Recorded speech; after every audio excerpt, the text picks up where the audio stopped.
Finance कंपनीने कायदेशीर प्रक्रिया पूर्ण करून सीलबंद केलेला फ्लॅटचा बेकायदा ताबा घेणाऱ्या पतीपत्नीवर सांगली शहर पोलीस ठाण्यात गुन्हा दाखल झाला आहे।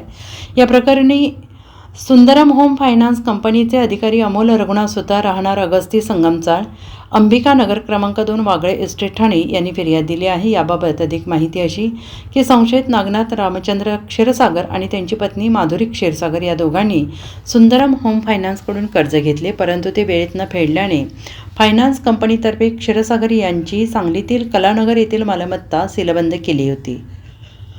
यामध्ये फ्लॅट आणि प्लॉटचा समावेश होता। दिनांक 28 ऑगस्ट रोजी दुपारी 5च्या सुमारास त्यांनी सीलबंद फ्लॅटमध्ये बेकायदा प्रवेश केल्याचे फिर्यादीत नमूद केलेलं आहे। पोलिसांनी संशयित क्षीरसागर दाम्पत्यावर गुन्हा दाखल केला आहे। Bureau report SBN Marathi, Sangli.